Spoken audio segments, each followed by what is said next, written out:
Hello and welcome to Tech with Heart. I am your host, Michelle Calloway. Tech with Heart's all about empowering entrepreneurs to be successful in a rapidly changing digital world. And today's topic is growth strategies to help you attract larger value or higher value clients. So with me today is a very special guest. Her name is Ann Carden, and she herself is no newbie to the entrepreneurial game. She has actually built 6 highly successful businesses for herself, selling 5 of those. And she's going to talk to us today about strategy to attract higher value clients. And she's also the CEO of Carden Inc., a strategic business growth and marketing company. So welcome to the Tech with Heart stage, Ann. Thank you, Michelle. It is a pleasure to be here with you today. Hi, everyone. So we are thrilled to have you here because Tech with Heart, strategy, knowledge-based, just insights, mindset, anything that we can do to help entrepreneurs move the needle and grow in a very oversaturated digital environment. So go ahead and speak to us a little bit about why you're so passionate about helping entrepreneurs attract particularly high-value clients.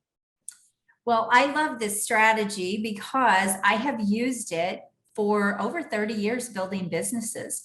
One of the things that I found out in my very first business is that if you can bring in more premium offers and more premium clients, you can actually make bigger financial leaps in your business. And so I did this way back in one of my very first businesses, which was a fitness club, which was a health club at that time. And I've used this strategy. It actually has helped me grow 6 businesses exponentially. And I've used this strategy with over 50 different types of businesses. So it does not matter what kind of a business you're in.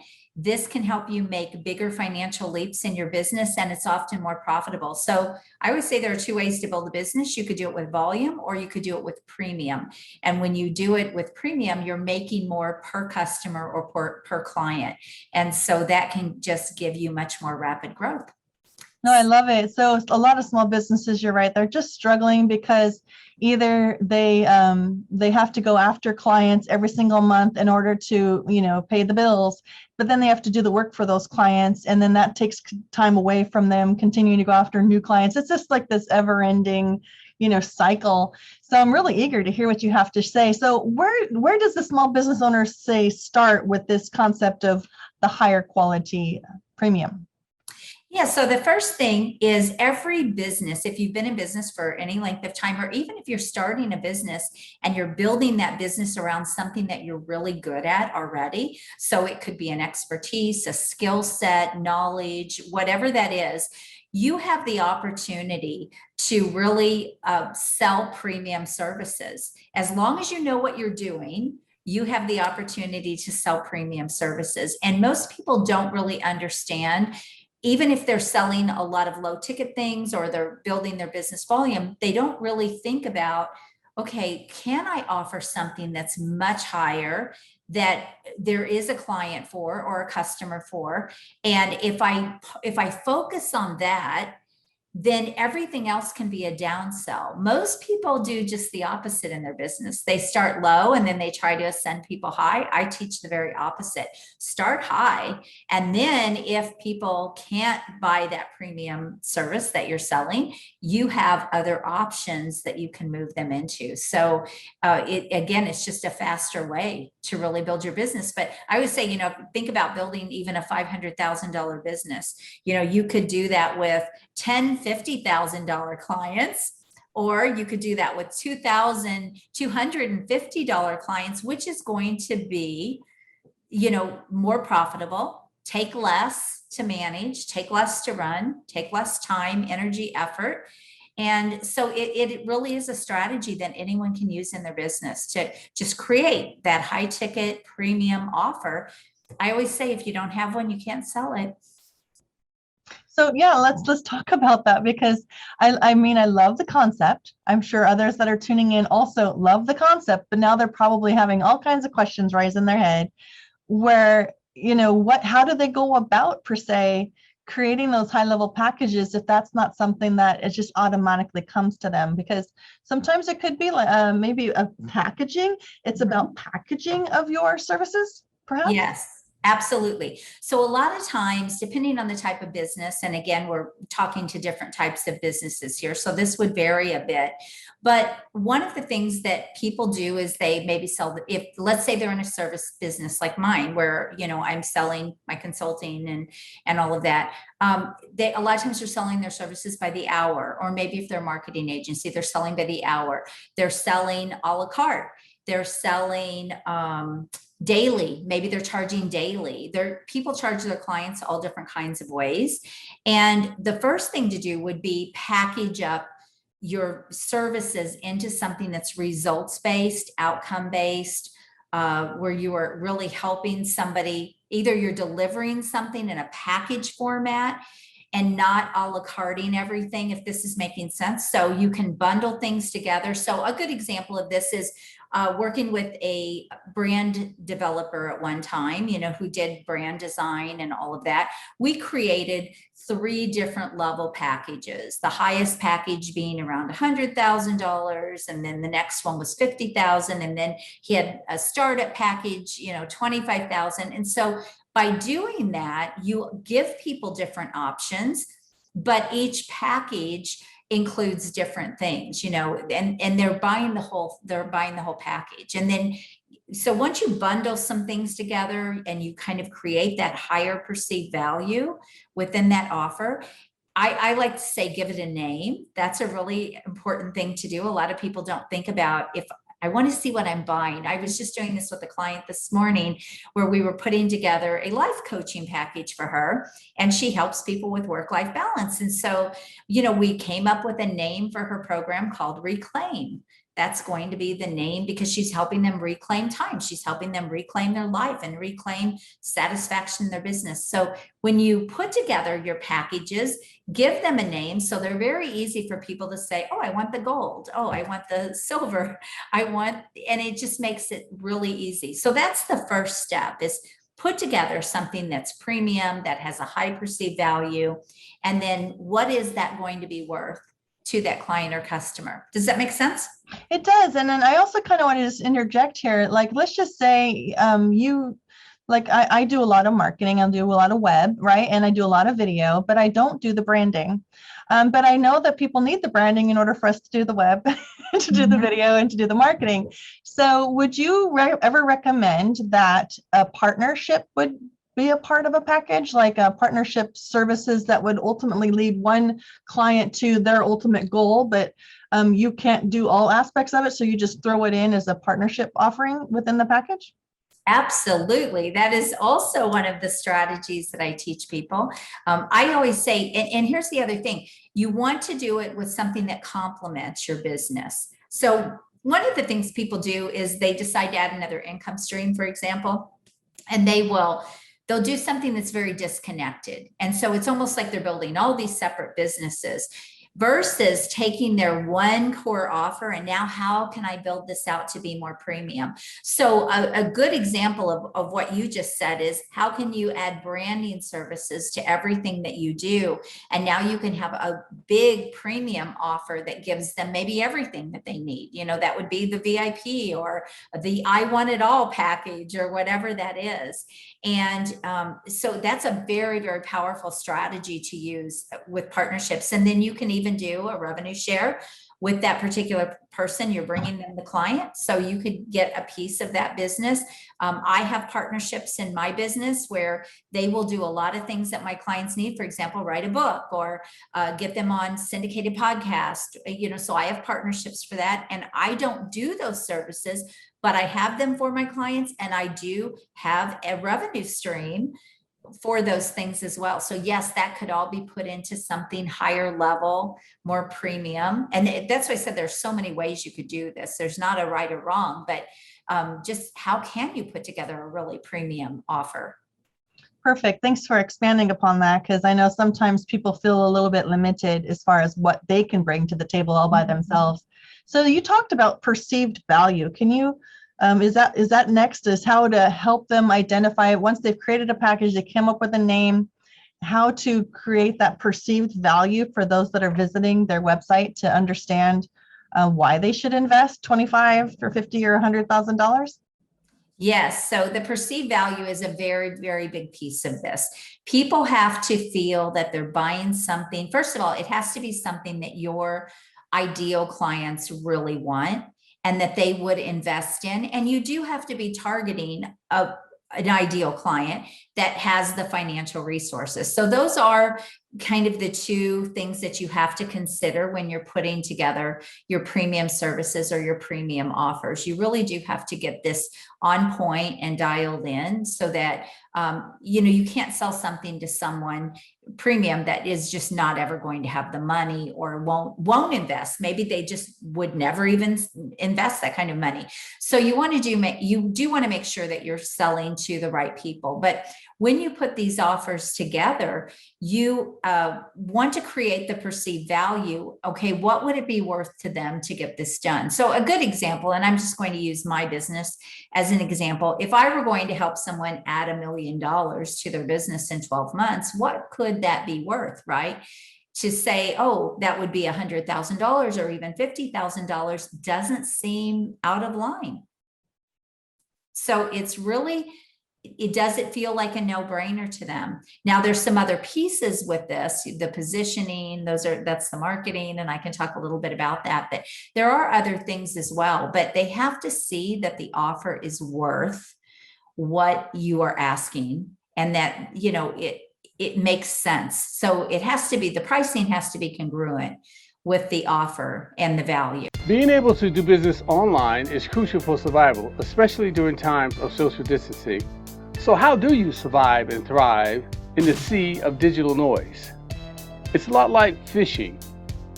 You need to know who your perfect customer is so that you can use the right kind of lure to attract them. We help you catch your perfect customer and retain them for future sales through highly converting websites, influencer mobile apps, getting you featured in the news and on TV. Hi, my name is Jerry Bowden, U.S. Army veteran and president of Revealio Software Solutions. Our goal is to help you rise above the competition, be seen as an expert authority in your industry, and embrace technology to stay competitive for long-term success. It's more affordable than you may think. So reach out to us at Revealio.com and together we will make your business come alive. So go ahead and share with us a little bit about the positioning. I know as a marketing expert how valuable it is for you to fully and truly understand your target market's desires, what are their pain points, so that you can speak to these pain points in your marketing message. Because if you're going to here's the thing about digital marketing versus just traditional marketing or speaking from stages, there's different ways to attract clients. So I know for a fact that if you're doing digital marketing, you're more or less trying to convert leads into clients through an online system. And you may have heard of the word funnels. These are ways to drizzle the content out to the potential visitor in a way that they can absorb it and decide down the funnel that they're all in and that you're the guru that they want to hire, and so therefore they have no objections to spending that kind of money with a click of a button. That's a lot harder actually if you don't have a full deeper understanding of the target market. But when you're speaking on stages and you're speaking to an audience that's probably seated with a lot of your target audience, they're getting a chance to know, like, and trust you while you share your message from stage. So the conversion rates are a lot higher at those events. That's why people are so advocating speaking as a method of attracting these high value clients. Would you agree that it definitely matters how you plan to attract them, where they're going to go, and then how you're going to convert them, as that's all part of the messaging, correct, Anne? Yes, everything you said is spot on. But the one thing that I think a lot of people don't think about is how to merge the online and the offline world. So one of the things that I teach people in positioning is, look, positioning is the outside perception people have of you and your business. And it's when they first come across you, what is their impression? What do they think? Do you look like someone who can demand premium fees, sell high ticket packages, bring in higher premium clients or higher value clients? Do you look like that person? So that's the first impression that they're going to have of you. The second thing is, let's say I do a lot, I do a lot of speaking, I do workshops, things like that, offline as well as online. And so one of the things that you want to do is you want to also show credibility, authority, why you are good at what you do, why people should buy from you. You want to really establish yourself as a pro or as an expert, not someone who just fired up a laptop, opened up their laptop and I'm going to, fire up a business here. So one of the problems that people have online a lot, like you said, when you're standing in front of a room and you are the expert, you have that instant credibility. But online, you have to build that credibility. And so that is really what positioning is. It's building out all of those digital assets so that people can clearly see that you are the go-to person for what it is you say you do. So it starts with, obviously you have to have a powerful message that's really going to resonate with your audience, but then you also want to build that know, like, and trust in a way that people don't question that you can do what you say you can do. So that can come through content, that could come through doing things like this with you, Michelle, getting on stages, getting on virtual events, podcasts, having your own podcast, anything and everything where you can show how good you are and your expertise, and you can share that. And content obviously is a really powerful way to do that. But the other thing that you want to do is, if you are, say, speaking on a stage, bring those pictures in, or bring in those sound bites, or bring those clips into your online world, because that will also help your positioning. So when I go out and speak, I'm always looking for the photo opportunity to grab those pictures and be able to promote those or post those in different places. All of that, it's really about building that know, like, and trust. And when you're positioned well, number one, people will trust you faster. They will assume that you're credible if you've done this in the right way. It will pull people to you, but it will also push people away that aren't interested or would never be interested in your services. And so you can do a lot of things through your positioning, but if you're not positioned well, it's going to be very difficult to get premium or even higher value clients. I always say you're going to end up getting the price shoppers, the people that are not willing to invest a lot, if you do not have strong positioning. That is the first step to really marketing yourself online, but also offline as well. No, that's so incredibly insightful. Thank you so much. Back to the digital marketing, though, when it comes to the messaging, let's go ahead and go over what you can put as far as in your content. You mentioned images, videos, stuff like that is very valuable. I know social proof is also very valuable. You can maybe speak to that. But if somebody goes to your website and they can watch a little clip of you speaking as an authority, or a little clip of you hosting your own podcast, or whatever, that those things automatically elevate you above the crowd. But what are some other things that you should include in the message? Obviously, you need to know the pain points that they're having, who you're talking to, so you're speaking as if it's directly to them. But then overcoming objections. Let's talk about overcoming objections, and then how social proof can play its role in overcoming objections. Oh, I love this question, because a lot of people do get a lot of objections. And when you're positioned well and you have all of your online marketing really dialed in, and people can clearly see that you are the expert that you are, the pro that you are, to me, it's like silent little salespeople that are selling you before anyone ever does have a conversation with you or get on a call with you. So I'll have people that will book on my calendar. I've never heard from them. I've never seen them before. I had no idea where they came from. And they'll say, I came across XYZ over the weekend, and I went on a binge. I went on an Carden binge, and I know you are the person that can help me. That is selling your services without selling your services. And Michelle, I've been building businesses for 30 years, as I said, most of those offline.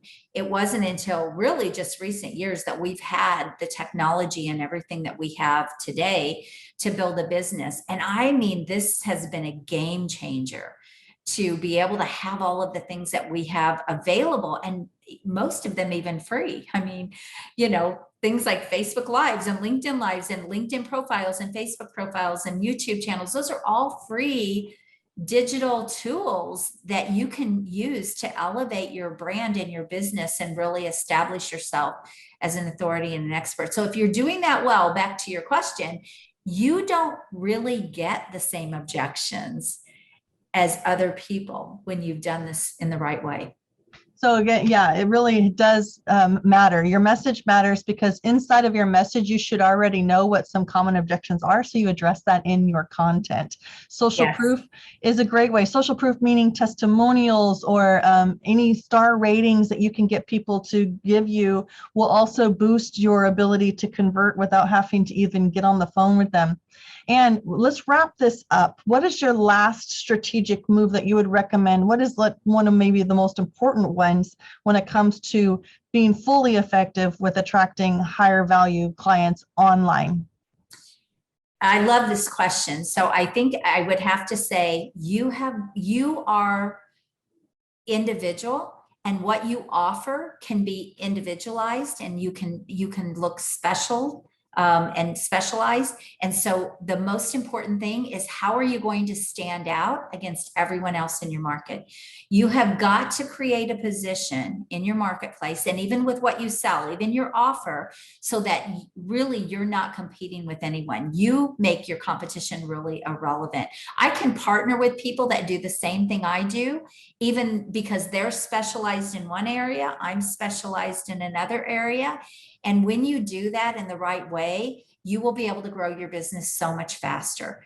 So that would probably be the biggest thing I would believe, is set yourself apart in your industry, and whatever you do, you have to look different. You have to be in a category of one.